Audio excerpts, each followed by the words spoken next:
ये जो एको हम बहुश्याम प्रजा, ये तो अर्थात सर्वप्रथम जब सृष्टि होने का था तो प्रजापति ने ब्रह्मा जी को लगा मैं एक हूँ और एक से बहुत हो जाऊँ। एको हम बहुश्याम प्रजा, ये तो मैं एक हूँ, एक से बहुत हो जाऊँ।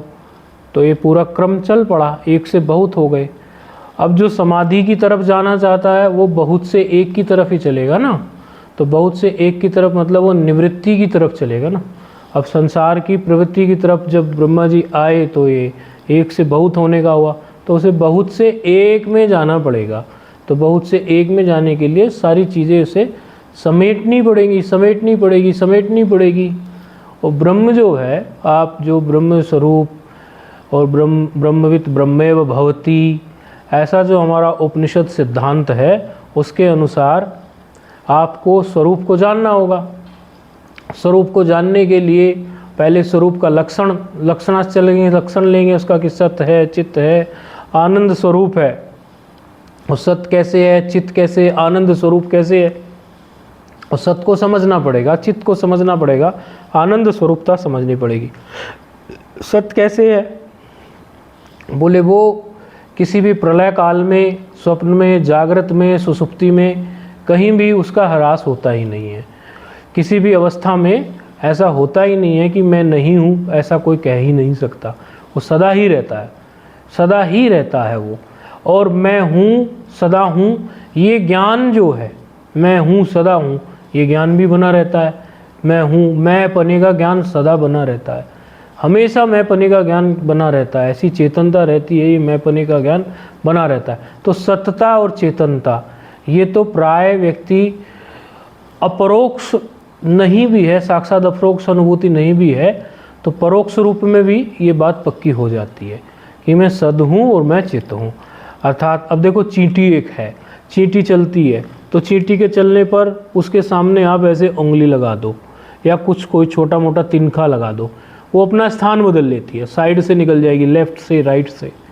इसका मतलब क्या हुआ कि चींटी भी ये जानती है कि मैं आत्मा हूँ, अर्थात मेरा कोई अस्तित्व है और मेरा अस्तित्व है और मैं मरना नहीं चाहती, सदा रहना चाहती है। तो आत्मस्वरूप वाली बात उसके अंदर भी वो झलक रही है। लेकिन चींटी ये नहीं जानती कि मैं आत्मा हूँ, तो आत्मा ही ब्रह्म है और वो जो ब्रह्म है वो आनंद स्वरूप है। तो आनंद स्वरूपता के लिए ऐसा है जैसे बिल्कुल उंगली डाल के ही चेक करने जैसा है। सत्ता और चित्तता सामान्य रूप से एक सामान्य साधक को जो कुछ साल ही चला है, कुछ ही चला है, उसको सत्ता और चित्तता का अनुभव हो जाता है। लेकिन आनंद स्वरूपता का अनुभव के लिए उसको विशेष प्रकार से अनुभूत करना पड़ता है। अब आनंद स्वरूपता के अनुभव की बहुत सी टेक्निक हो सकती हैं। वास्तविक अनुभव तो वेदांत ज्ञान से ही होगा, लेकिन आप इसको ज़रा समझें कि जब तक आप परिच्छिन्न सुखों को नहीं छोड़ देंगे, जब तक आप जो भी आपको परिच्छिन्न सुख मिल रहे हैं, अर्थात बाह्य संसाधनों से, बाह्य जो भी आपकी दृष्टि बाहर चली गई है, वहाँ से जो आपको सुख प्राप्त हो रहे हैं, जब तक आप उस सुख को नहीं त्याग देंगे, उससे मुंह नहीं मोड़ लेंगे, उससे अपनी आंखें नहीं मूंद लेंगे, तब तक आपको आपका सुख, जो आप स्वयं सुख स्वरूप है, आप जो स्वयं आनंद स्वरूप है, उसकी तरफ आपकी दृष्टि नहीं जाएगी। क्योंकि ये सब दृष्टि का खेल है। दृष्टि जाएगी क्योंकि नज़र बदली तो नज़ारे बदले, किश्ती ने बदला रुख तो किनारे बदले। बाजी को सब देखते रहते हैं ना, बाजीगर को कोई नहीं देखता। बाजी देखते रहते हैं कि कोई बाजीगर खेल दिखाता है और वो क्या बाजी कर रहा है, क्या खेल दिखा रहा है, लेकिन जो खिलाड़ी है, जो खेल खेल रहा है, जो बाजीगर है, उसकी तरफ दृष्टि नहीं जाती। तो यहाँ जो है इस बाजी से दृष्टि मोड़नी है। ये जो जगत में जो कुछ भी तुम्हें दिख रहा है, ये दृश्य जो दिख रहा है, इस दृश्य से तुम्हें ये दृश्य मिटाना नहीं है, मिट भी नहीं सकता। दृश्य तो जैसा है वो तो वैसा ही रहेगा। भ्रांति से दृश्य है, तो जब भ्रांति खत्म हो जाएगी वो दृश्य भी आपका खत्म हो। जैसे रज्जु में जो सर्प दिखता है, मतलब रस्सी में जो सांप दिखता है, उसका कारण क्या है? वेदांत का इससे पुराना कोई एग्जाम्पल नहीं है। रज्जु में सर्प भासता है, तो रज्जु में जो सर्प भास रहा है, अर्थात रस्सी में जो सांप दिख रहा है, रस्सी में सांप दिखने का कारण क्या है? ये बिल्कुल 1 मिनट में समझने की बात है कि रस्सी में सांप दिखता क्यों है। रस्सी में सांप इसलिए दिखता है कि या तो वहाँ बहुत वहाँ बहुत अधिक अंधेरा भी नहीं है और बहुत अधिक प्रकाश भी नहीं है। बहुत अधिक अंधेरा होता तो कुछ भी नहीं दिखता, न रज्जू न सर्प न रस्सी न सांप, और बहुत अधिक रोशनी होती तो स्पष्ट ही दिखाई दे सकता। अर्थात कुछ अंधेरा है और कुछ रोशनी है, थोड़ा ज्ञान है थोड़ा अज्ञान है। तो थोड़ा ज्ञान और थोड़े अज्ञान में ही बंधन है, ना तो कोई पूर्ण अज्ञानी है ना तो पूर्ण कोई ज्ञानी है। साधक ऐसी स्थिति में खड़ा है कि ना तो वो पूर्ण ज्ञानी है ना वो पूर्ण अज्ञानी है, बीच की स्थिति में वो खड़ा हुआ है। उस बीच की स्थिति में ही उसको फिर वेदांत ज्ञान की आवश्यकता पड़ती है। और वेदांत ज्ञान भी, जब तक वेदांत ज्ञान को आप परंपरागत तरीके से नहीं श्रवण कर लेंगे गुरुमुख से, तब तक वो भी अपना असर नहीं करता। प्राय लोग वेदांत में बहुत अच्छे निपुण हो जाते हैं, कॉलेज के विद्यार्थी होते हैं। अब कई ऐसे आचार्य हैं जो लाइब्रेरी में पढ़ के अभी बड़े बड़े फेमस भी हो रहे हैं, नाम क्या लें उनका, लेकिन कहीं कहीं अपने को वो वेदांत आचार्य कह रहे हैं और आगे पीछे लिख लिया आचार्य फलाना शांत और आचार्य ऐसा करके उन्होंने कर दिया। लेकिन ये प्रश्न है कि आप कब आचार्य हो सकते हैं? जब आपने स्वयं गुरुमुख से श्रवण किया हो, जब गुरुमुख से आपने सुना हो, गुरु परंपरा से आपने षड दर्शन पढ़े हों, आपने अच्छे से व्याकरण इत्यादि देखा हो। चलो कोई कह सकता है कि हमें व्याकरण नहीं पढ़ना, तो एक तो आप सही अर्थ लगा ही नहीं सकते। चलो आप व्याकरण भी नहीं पढ़ना चाहते हो तो आपको जो षड दर्शन है, षड दर्शन के बिना पढ़ा हुआ वेदांत बिल्कुल आपको फल देने वाला नहीं है, बिल्कुल भी फल देने वाला नहीं है, क्योंकि आप उसका सही तात्पर्य ही नहीं निकाल पाओगे।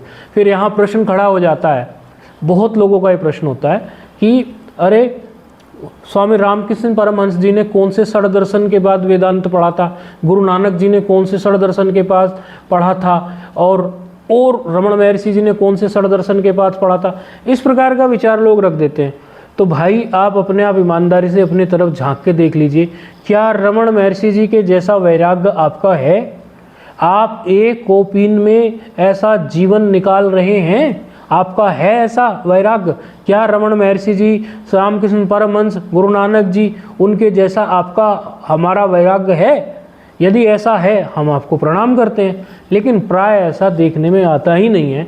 हम सब जो हैं अपने आप में एक ऐसा कपट का आवरण लगाए बैठे हुए हैं। हम बातें तो करते हैं बड़ी बड़ी, उड़ान तो भरते हैं बड़ी ऊंची, ओ इतनी ऊंची उड़ान भरेंगे, बड़ी बड़ी बातें वेदांत की करेंगे, हम बड़े बड़े वैराग्य की करेंगे, लेकिन दृष्टि हमारी तो ज़्यादातर अपनी सुविधा और अपने लिए इनसिक्योरिटीज़ में सिक्योरिटीज़ क्रिएट करने में ही लगी रहती है। तो फिर आप ये नहीं कह सकते। तो बेहतर यही है कि फिर आप परंपरा से गुरुमुख आप होकर किन्हीं अच्छे आचार्य के पास, जिनका शास्त्र लक्षण बोलता है सगुरु में वाभिगच्छेत, बोले गुरु कैसे हो कि श्रोत्रिय हो ब्रह्मनिष्ठ हो। तो ऐसे श्रोत्रिय ब्रह्मनिष्ठ, श्रोत्रिय के लिए भी फिर पूरे नियम लगते हैं, ये ब्राह्मण शरीर हो और समय समय से संस्कार हुआ हो, शास्त्रवेता हो और ब्रह्मनिष्ठा भी हो। तो ये दोनों चीज़ें मिले ऐसे गुरु के चरणों में बैठ के।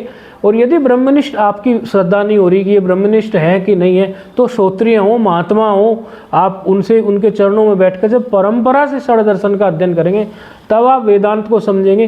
तब आप समझेंगे कि सत और चित्त तो चलो मुझे समझ आता था, मैं थोड़ा ही चला था, ऊपरी ऊपरी वेदांत सुना था, लेकिन आनंद स्वरूपता क्या चीज़ है, इसका विवेचन क्या है आनंद स्वरूपता का, और किस प्रकार मैं आनंद की अनुभूति से सरोवर हो जाऊं, ये आपको तब अनुभूति में आएगी।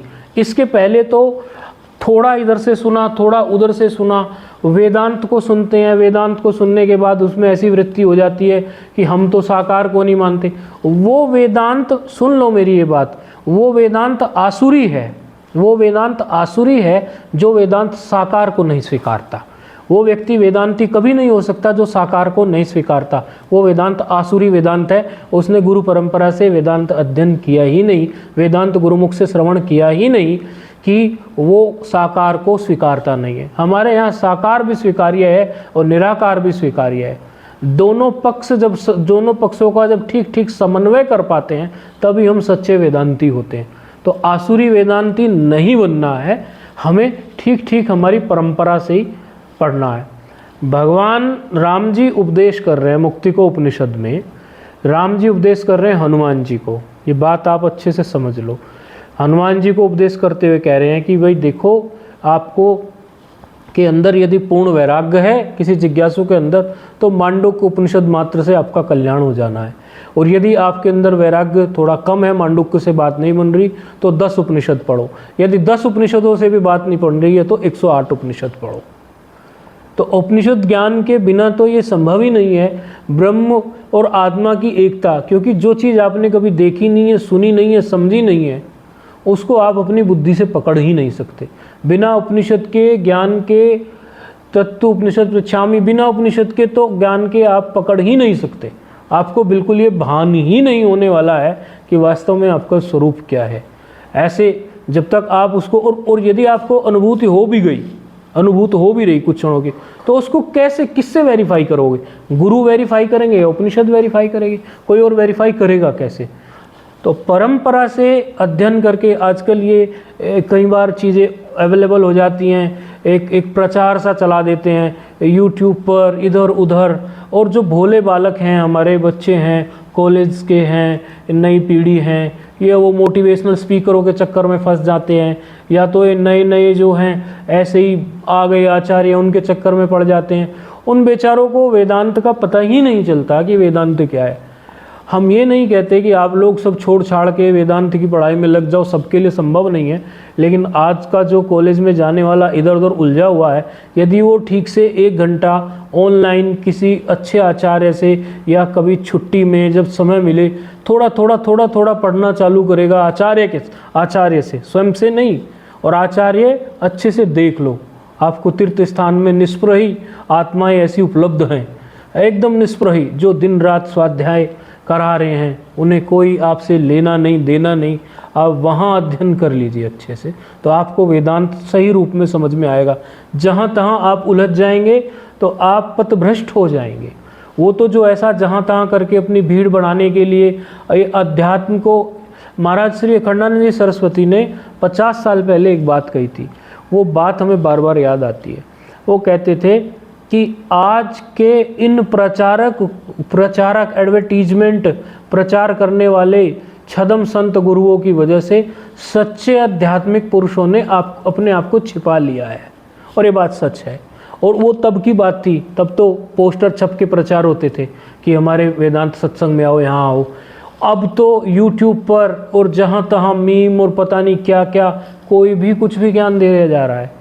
तो परंपरा से जब आप जानेंगे, उपनिषदों को समझेंगे, तब आप सच्चित्तता और आनंद स्वरूपता वास्तविक आपकी अपनी होगी। आप कभी डिप्रेशन में नहीं जाओगे। वेदांत तो हमारे जीने का ही ढंग है। यदि वेदांत को हम नहीं समझेंगे तो हम अच्छे से जी भी नहीं पाएंगे। आर्ट ऑफ लिविंग की बात हम करें तो आर्ट ऑफ लिविंग ठीक ठीक तभी होगी जब हम अपनी वेदांत फिलॉसफी को ही ठीक से समझ लेंगे। नारायण नारायण।